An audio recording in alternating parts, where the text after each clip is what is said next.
Yes, you're going to have to learn. You're going to have to learn how to communicate with it. My hunch is that that'll kind of get competed away. Like companies will figure out ways of like shortcutting that so you don't have to. I think that trend will continue. Companies being like, "Yeah, don't worry about it. Like we have tuned it to your use case. Like what do you need to get? We're going to make that easier so you don't have to think about like how do I get it? You just get it." I will say that I think everybody should learn, but if you go far enough into the future, it probably won't matter as much.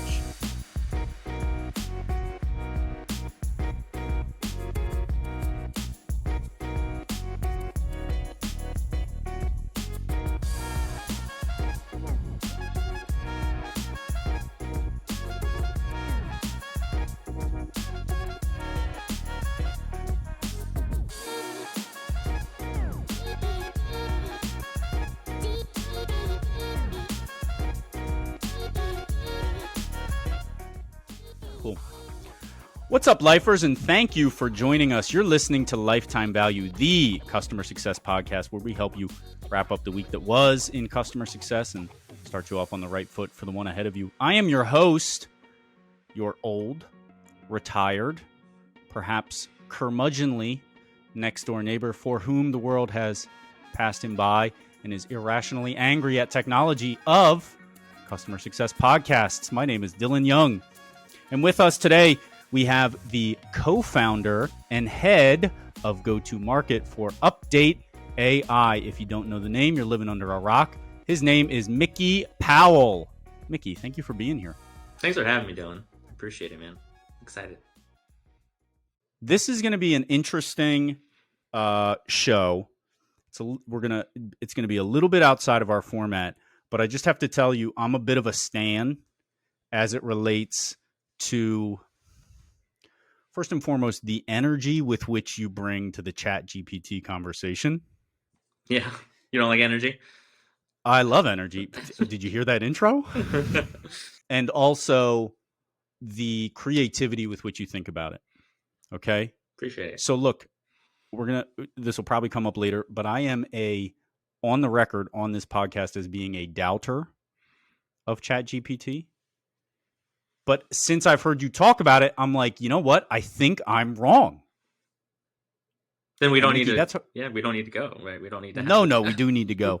I just want to let me finish my punchline, Mickey. It's a hard thing to prove me wrong live, one-on-one, not because I'm not wrong, just because I'm hard-headed. To do it asynchronously is impressive. So thank you for that. Yeah, of course.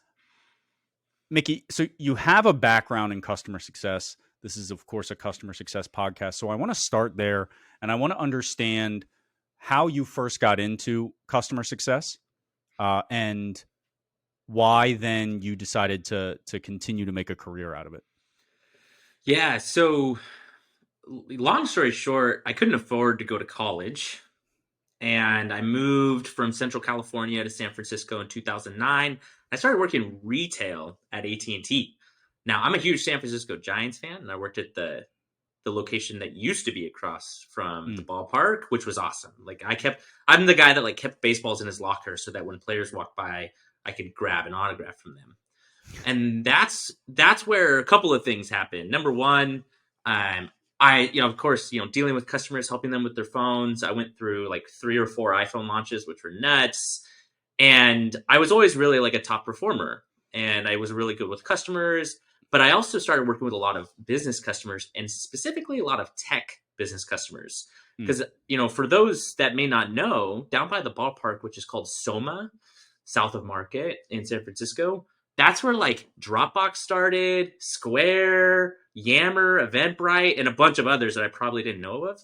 And these people would come in, and the rest of the economy was in a really, really terrible place. These people would come in and they're fine, and they're like, "Hey, I'm working on this cool thing called Square." And I'm like, "What is this dongle that you take credit card payments on your iPhone? That's cool."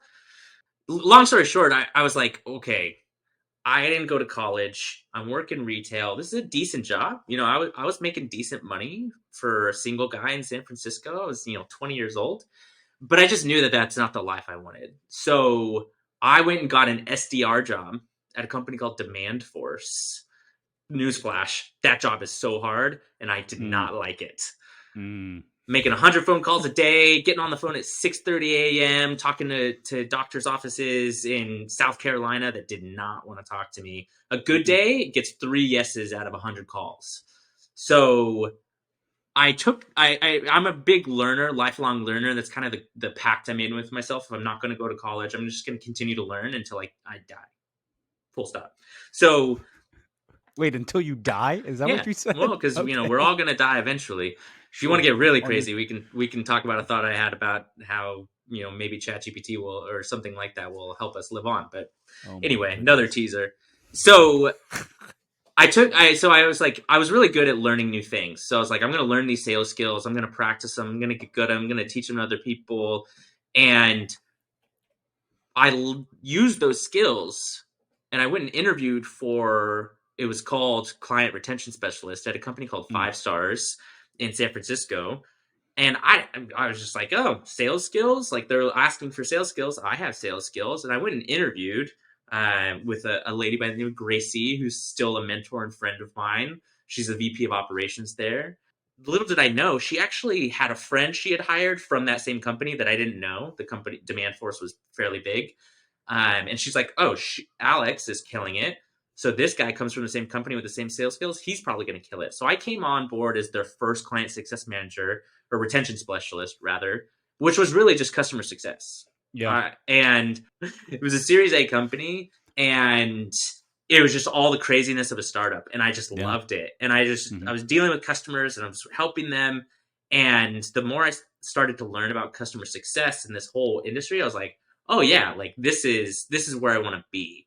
And fast forward many, many, many years, because that was 2014. I'm still here. I'm still serving that customer base as a co-founder of a product. But I care a lot about this industry, and I think that it's really just getting started.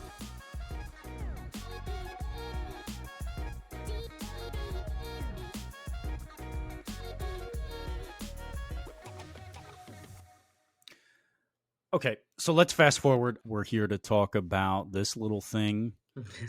Still maybe unknown to 3 out of 7 billion people in the world, and that is ChatGPT. I don't even want to try and explain it.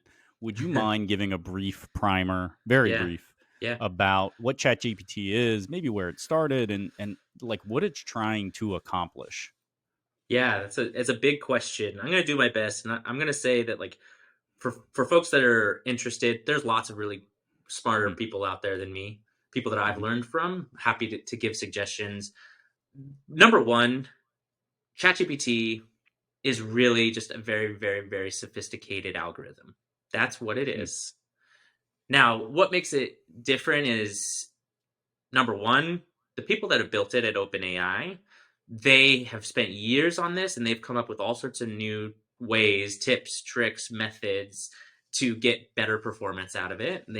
And innovation takes time, so they've been building on that. The second big thing is it's trained on just a massive amount of data. We're talking like 300 billion or something words from the internet. So like the amount of learning that it has done, learning in quotations because it doesn't learn like you or I, is massive. I'm stealing this from Stephen Wolfram, who's the chairman of Wolfram Research. He's just a prominent like mathematician and okay.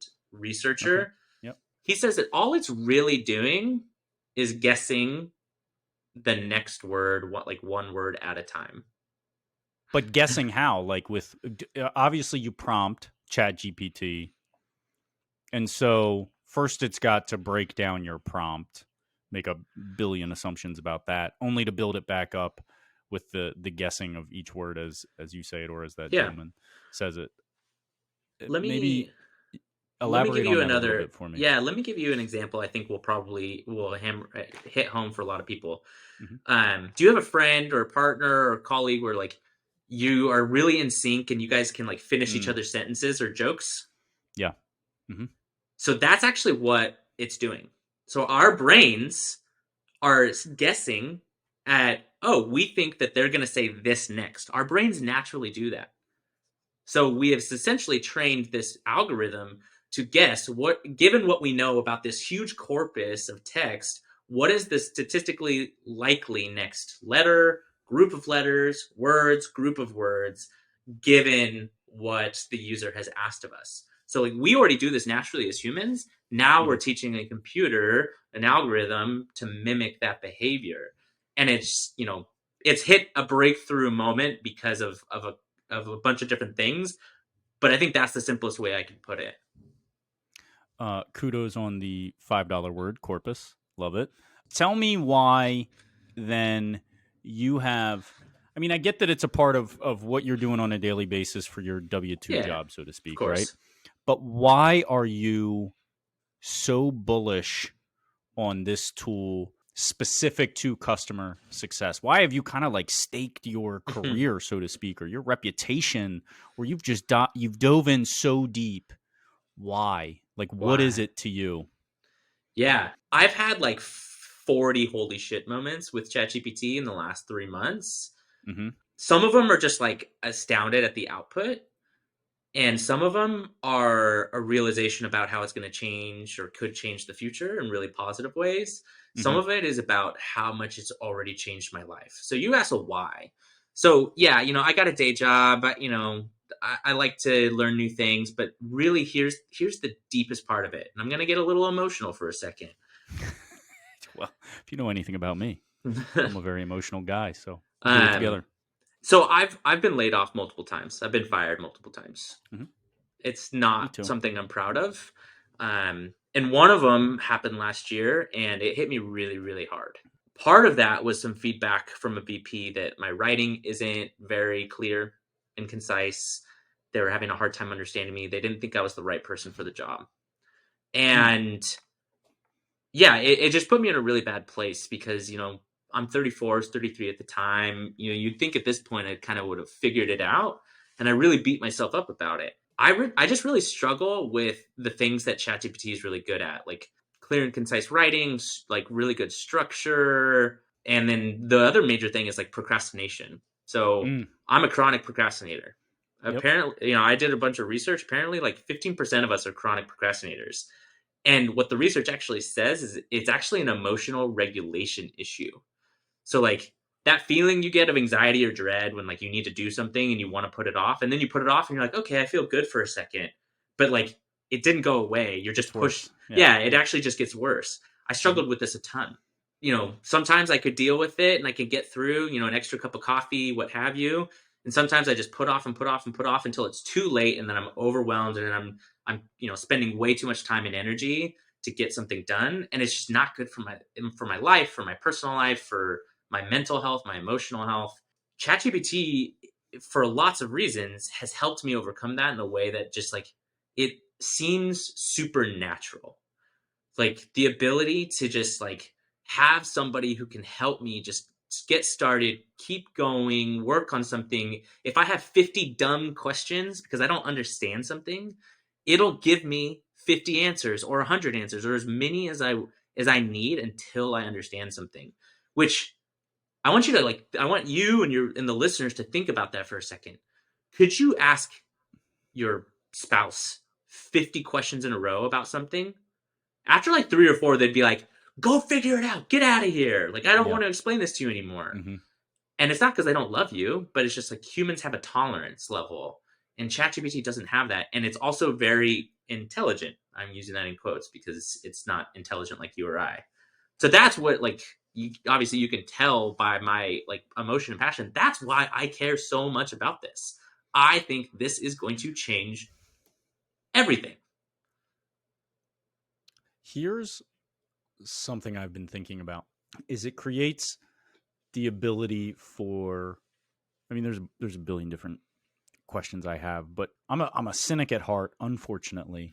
Um, We need do you cynics. think it changes the way we consume content into the future? Like, are we less trustworthy the way in the past, 5 years we've had to no longer trust what we see on Facebook because it's all propaganda or it's created by, whoever with whatever Some people don't bias believe trying that, but I and agree with you. that's fine. I mean, Yeah, I mean, you can take this all the way back to like advertising on television, right? And they tell you that it's the best thing that's ever happened. And oh, by the way, that's because they want you to buy the product, right? So Mhm. there's always this level of cynicism and awareness that needs to be in everything we do. But I think of like some of the news articles that have been written with ChatGPT that are Mhm. decent.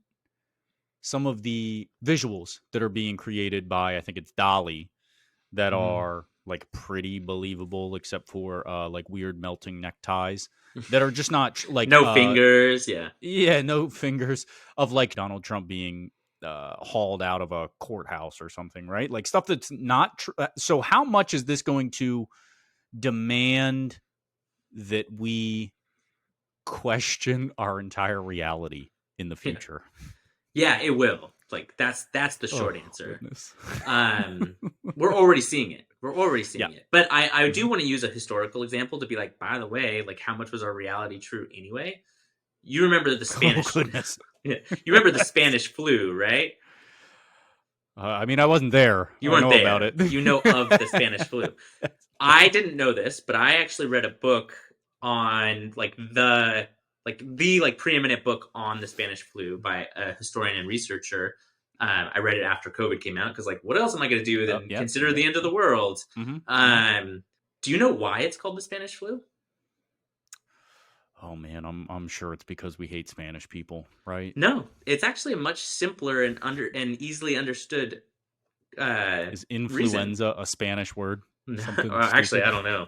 I think Is it's it? Latin. I don't know. Yeah, I think it's Latin. Latin. No, it's really simple. World War One was going on. This was ravaging the entire world, and the governments that were involved in World War One went to the press and said, "Please don't report on this because we can't have people panicking about a pandemic while we're trying to get them to fight this war in World War One." So the first country that started reporting on it was Spain. Oh god, they didn't get the memo. They didn't get the memo. So we started calling it the Spanish flu because they're the ones that started talking about it. We don't know exactly where it originated, but the research actually pointed to a military base in, I think he said Kentucky, but it was in the United States. They think Oh it no. was like a novel, like a novel influenza virus that maybe had come about in China, but they don't actually know that for Oh, certain. China again? I'm not going there. Um, that's not to say like anything about China. It's just to say that like we don't know where it came from, but we do have records back to military bases in the United States having cases well before it was talked about publicly. So we know that and we have records of the government basically saying, "Hey, don't print this. Don't talk about this. We can't handle that right now." So that I want to use that as an example to say, listen, like you should always take a level of cynicism and skepticism and verify what you read and hear and see because we are now entering an age where like it's not just text, it's going to be images, it's going to be videos, it's going to be spoken word. And if you cannot verify it, or if you produce something that you cannot verify that it's true or ethical or legal or safe, you are responsible. And that is the world we're going to. I also think of art like books, Yeah. right?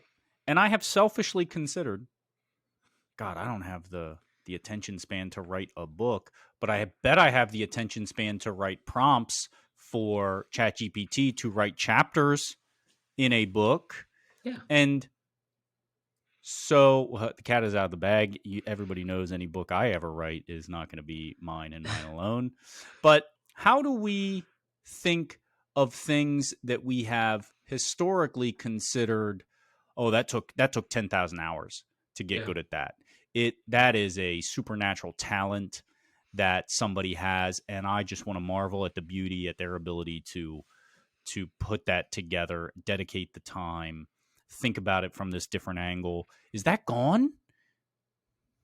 No, I don't think so. In fact, I actually think we're going to accelerate that process. I'll give you a really, really like simple example. Something that ChatGPT is really good at is like taking two disparate ideas and combining them. So Mm-hmm. you could say, "Hey, I want you to write a story or just a step-by-step guide about a duck who needs to rob a bank, and they can't use weapons." and it'll give you something. It may be garbage, who knows, but it'll give you something. So I don't think we have like totally lost that like creativity. In fact, I actually think we're going to see people who maybe like there was other barriers getting in the way of creativity, whether it's access or time or like emotional issues, right? Yeah. Like Yeah. Hmm. I think we're going to actually really expand that. And something I read yesterday that I think is really important, the smartest person in the world, I can't remember the name. They have an IQ of like 220. Hmm. Um uses ChatGPT to like do administrative stuff and get that off of their plate. So, if you can get the stuff that like really isn't impactful off of your plate, you can, if you want, spend more time doing the things that you want to do. And I generally think that that's good for society. If people don't have to spend an hour and a half in the car commuting, what can they do at that time? We just learned that lesson Hmm. as a society. Like I started working from home in 2017 and I was like, holy crap, this is amazing. It saved me 3 Hmm. hours a day. Let's take a look at Update AI and talk a little bit about where that and Chat GPT intersect. I mean, there's some very obvious overlap, Mm-hmm. but you guys have been working on this since before Chat GPT was available, right? And it seemed, and I'm only getting this from what Josh Schachter, your Yeah, CEO. co-founder, Yeah, founder. has said about the process. But you got, if I'm remembering correctly, he mentioned kind of like plugging it in late Yeah. to what you guys had already built. So Oh yeah. talk to me about how you guys thought about this before ChatGPT, maybe how it shifted your thought after ChatGPT, and where do you go from here in, I don't know if it's partnership with ChatGPT or what that looks like. Yeah. So Josh doesn't come from customer success, but he comes from product development and he was like, oh, customer success needs some help. So he started doing research interviews and talking to people. That's actually how he met me. Um, because I was running customer success operations at Zora at the time. Mm-hmm. And his ideas were like, could we use data science to extract action items from the call? And this was before really like people were thinking about ChatGPT in this way. Long story short, it just is really hard. Human language, Yes. like, let me give you an example. What's the difference between if the sky's blue today, then I'll make sure to send you an email tomorrow versus I'll make sure to send you an email tomorrow? Well, there's a conditional statement Yeah, in there, right? there's a conditional statement. Statistics and data science has a hard time knowing like when conditional statements are okay, when they're not okay. Are the conditions going to be met? Should we like? There's just it's just really Yeah. hard.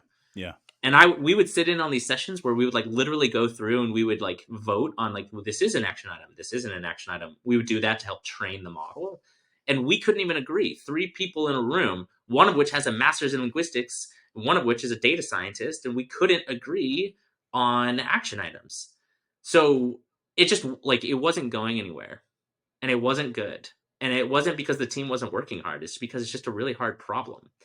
And this is so basically it's a classic case of pivoting as a startup, but Hmm. also trying to solve a problem in the wrong way. There's a better way to solve that problem.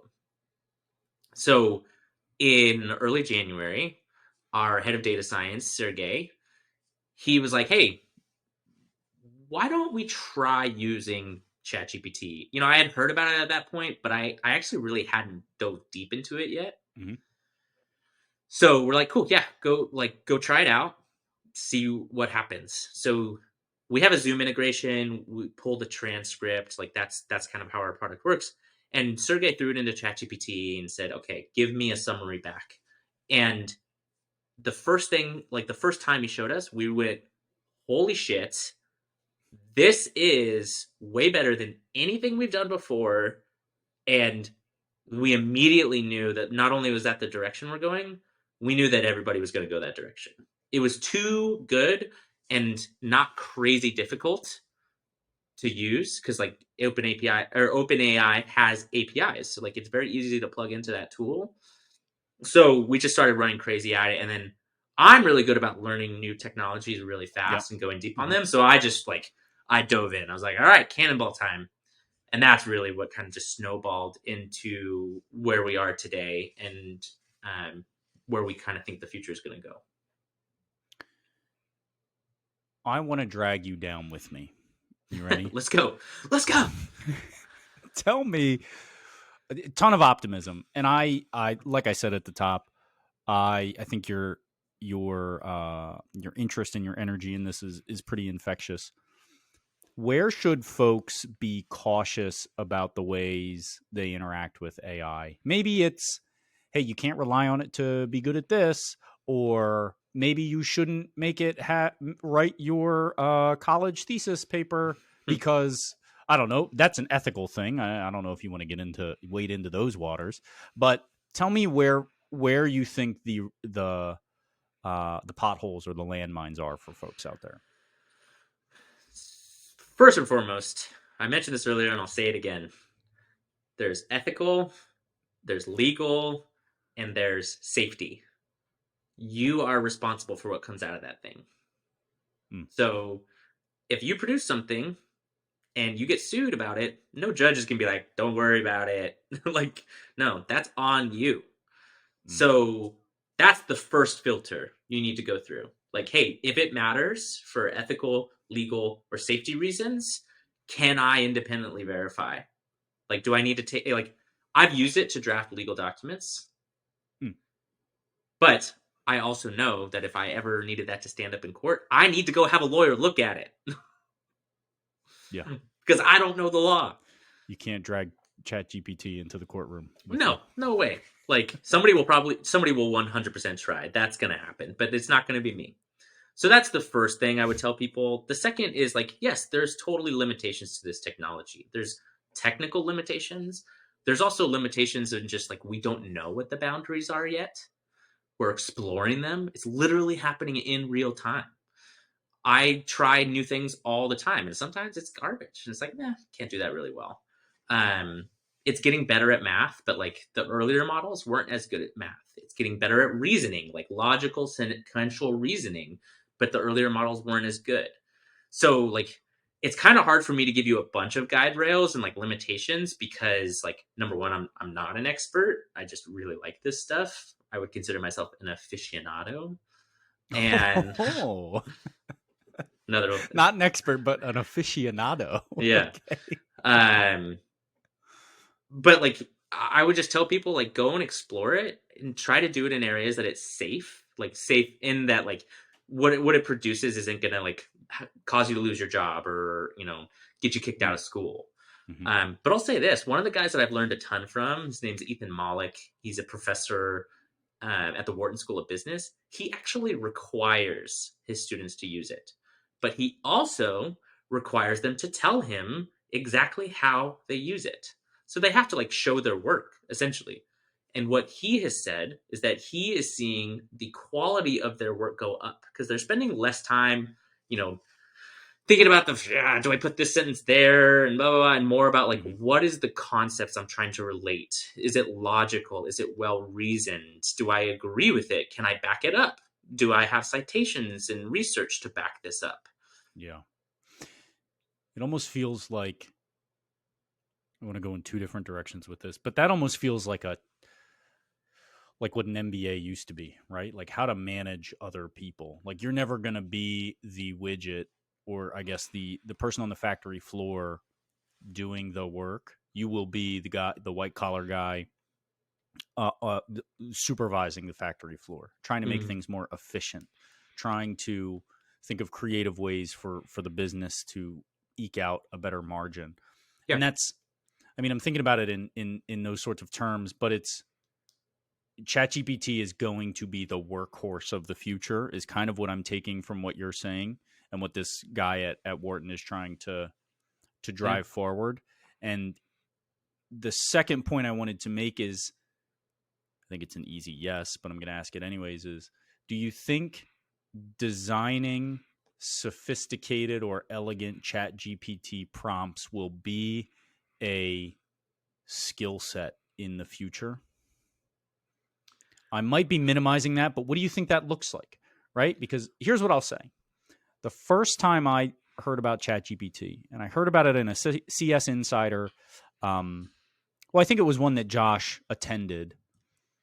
But what a lot of folks spent time talking about is how getting the prompt right was where the value was, so that they had to do less editing of the message after the fact.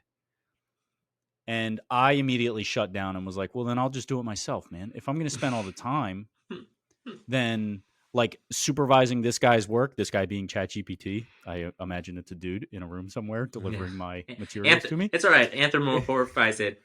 Yeah. If he's gonna do half-ass work and I gotta polish it up to be at my level anyway, well, then I'll just do it myself. And so I think the skill set that I was not interested in doing, and that's why I'm the man on the porch saying, get off my lawn, kids, is that I don't want to spend the time to learn this entirely new futuristic skill set of learning how to prompt a machine to deliver work for me in the most efficient way possible. But you've already done that a million times in your life, so why is this any different? I know. Fuck me, right? Like, you're literally on a computer. You had to learn that at some point. Yeah, but this is like, can we agree that this is like an exponentially different experience? Like, yes, I had to learn how to type letters on a virtual piece of paper, but not, Here's how I think it's different. Is yes, you're gonna have to learn. You're gonna have to learn how to communicate with it. My hunch is that that'll kind of get competed away.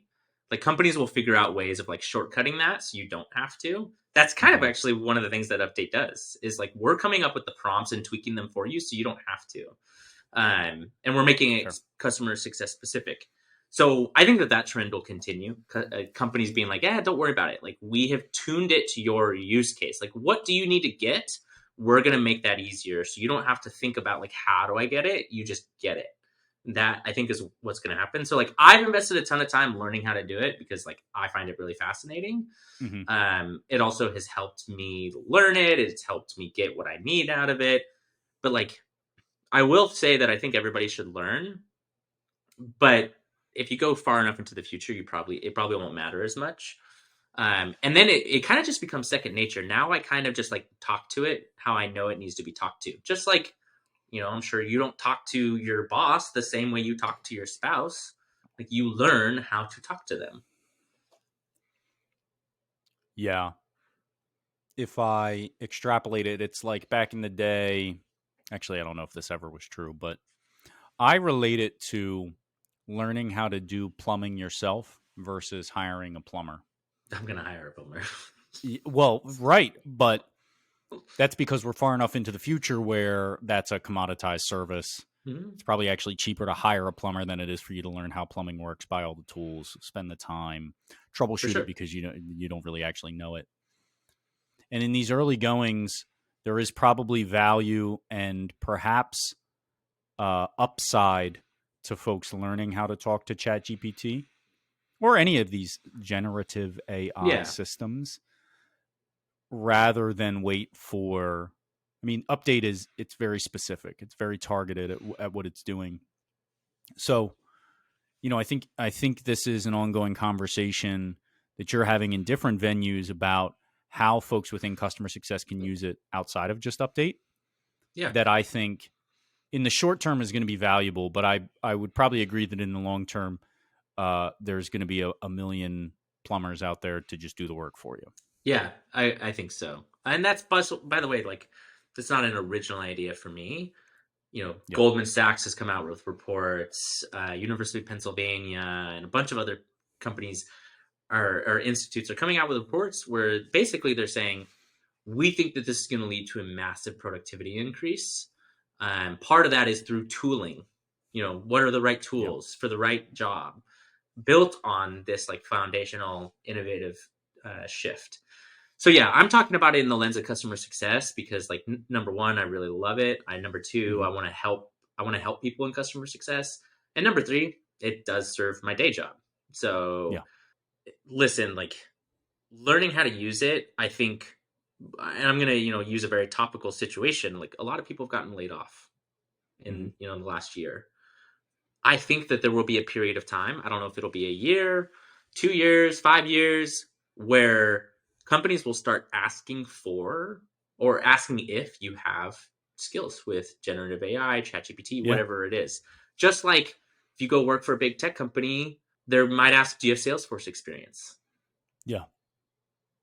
Or, early tech companies, they want, I've seen this, CSMs to have SQL experience, Yeah, stuff like that, yeah. because they just have to sit over more than one responsibility.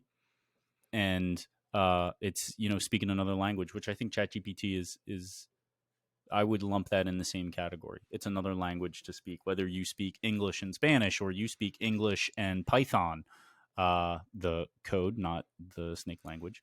And I think ChatGPT, we're going to go down that path pretty soon. And I am only now saying that based on this conversation. So again, super illuminating. I really appreciate it. But now's the time where we're going to dumb it down a little bit. Let's knock like 50 IQ points off of this conversation, and let's talk about what you're seeing in the industry that you'd like to delete. And this is a segment that we refer to as BS in CS. Biggest load of crap I've ever heard.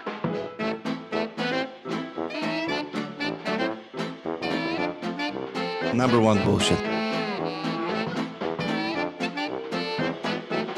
Oh, number one bullshit.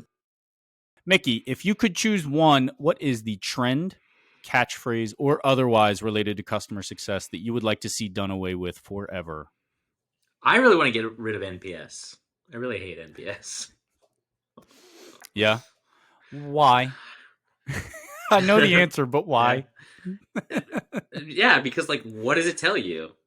What does it tell you? You send in. Let's pretend you have a customer base, 1,000 customers, and you send out an NPS, and it goes out to, I don't know, 4,000 contacts, because you have an average of 4 contacts per customer.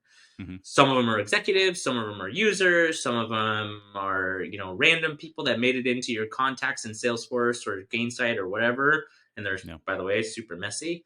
And then you get this report back, and you're like, oh, our NPS is bad. We should do something about it. And it's like, well, but like, who are these people and why do they care? And do we care? And who, like, I get it. I think it was the guy at Bain and Company that, Bain Consulting, that came up with NPS all those years ago. Yeah. So like NPS, I'm just like, I don't think it's a good measure.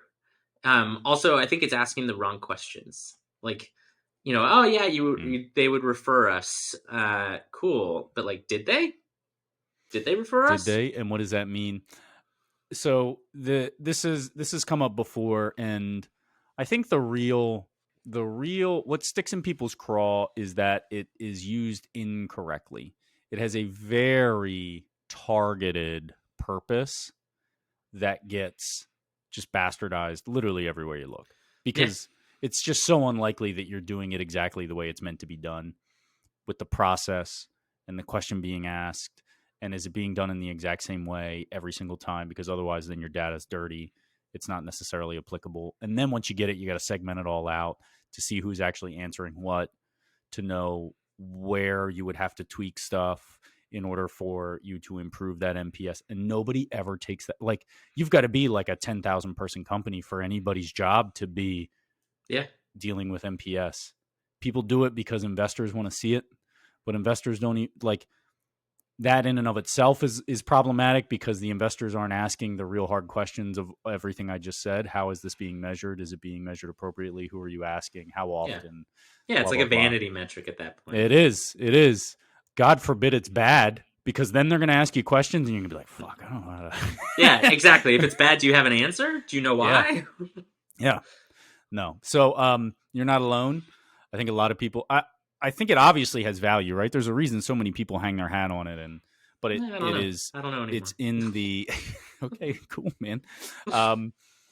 I think the devil's in the details there. Like so many things. Mickey, let's wrap it up. Let's take her to the conclusion. And the first thing I always like to ask is, who is your CS player of the week? Who is out there moving the customer success profession forward in the past 7 days for you? And since this is a special episode, I'll give you a month. Who do you want to give a shout out to that's moving the profession forward? That's a good question. I think there's a lot of people that are putting a lot of good work into it. I've been really impressed with, and it's like the rich get richer. Daphne Costa Lopez at HubSpot, like you know, Mm-hmm. but she has lots of really insightful things to say. Like you can tell that she knows what she's talking about. Yeah. Um, and the other one I'll call out is Brandon and John over at CS Insider. Yes, like we're kind of working together, doing webinar series, things like that. But Mm-hmm. like I don't know if people realize like they're doing it pro bono. Like they are not getting any money for they've got day jobs. Mm-hmm. And they're working hard to aggregate all these resources and try to share them with the CS community. For sure. So happy to shout them out and say, hey, like they're doing good work to help the CS community. In my opinion, like anybody who's producing content and not immediately asking for money is doing good work. We didn't choreograph this, but I've actually been thinking about this a lot with Daphne's content.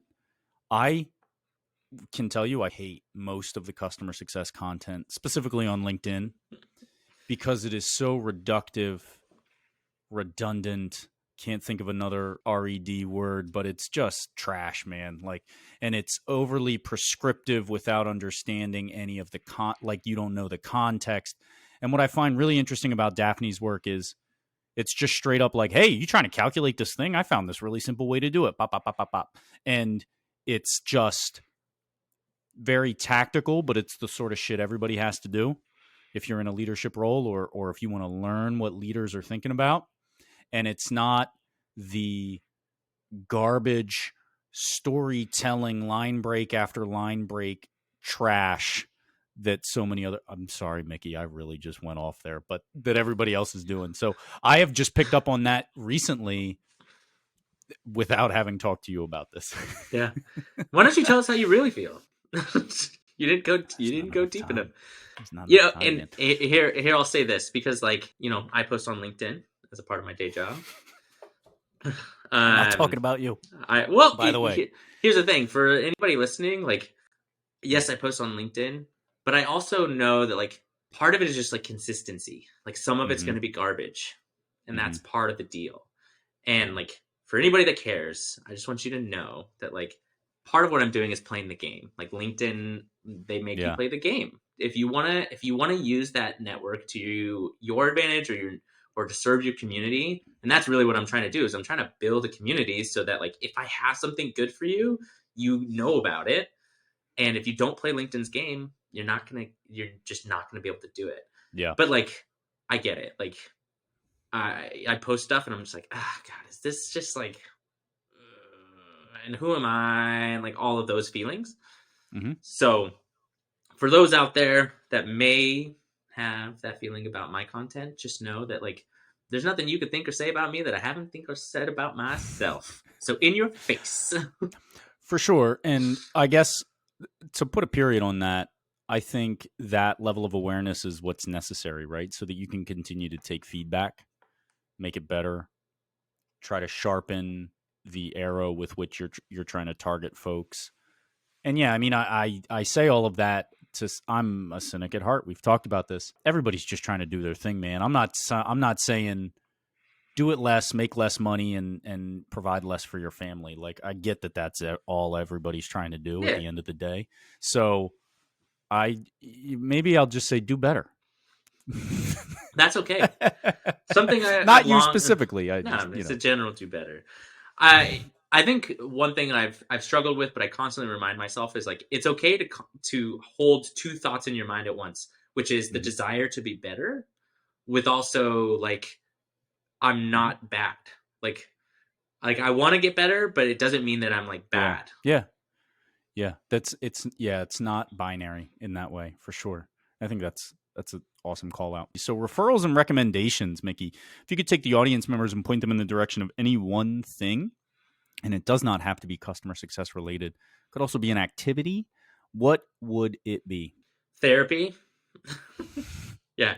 Like we get if you need help, if you don't think you need Mm-hmm. help, you might need help. We all need like somebody to talk to. I resisted it for a long time, and the last 3 years, COVID, I think finally just like pushed it over the edge. Where it's like, all Mm, right, There's too much anxiety in the world, and it's significantly impacted my life, my marriage, my relationship, my relationships in general, my mental health, emotional health. So I would say, like, for everybody. But then I'm also just a giant learner, so like, if anybody's interested in learning and likes to learn things, like, there's a million books, podcasts, blogs, things. I'm happy to give way too many recommendations. The mental health thing is a recurring theme. I don't know if it's specific to CS or it's specific to the A little people bit, yeah. I find and choose to have on the podcast. I don't know. Maybe it's me. You find mentally challenged folks. Anyway, I appreciate it. I am a huge advocate for bringing attention to it wherever possible, and not attention as though it's a bad thing, but just like, it's okay. Normalize it. Yeah, you get coaching in like every other aspect. Why not that too? Yeah, for sure. Mickey, where can folks connect with you? Yeah, just find me on LinkedIn. LinkedIn.com/Mickey Powell. Mickey like the mouse. So don't you dare misspell my name. We'll put it in the show notes. We won't let them. But yeah, that's the best place to connect with me. I don't have a newsletter or blog or sign spinner. Yeah. Well, then you're behind the times. Everybody's got one. I know. Trust me. Well, you do have a podcast. Oh, yeah. We have Unchurned, which is really Josh that runs it. He started it. I'm going to cut this out anyways. No. Yeah, that's fine. It's good. We have a good time, Yeah. No, I've heard them. I think they're great.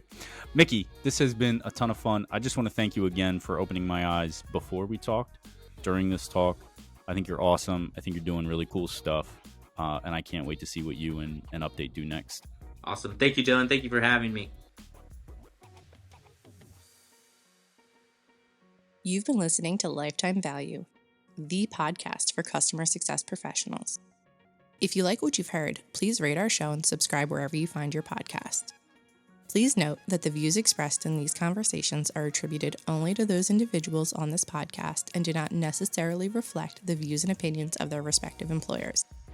For all inquiries, please reach out via email to dylan@lifetimevaluepodcast.com. Find us on YouTube via our channel Lifetime Value, and find us on the socials at Lifetime Value Podcast. Until next time. Thank you for joining us here at Lifetime Value. Tune in next week with your host, Dylan.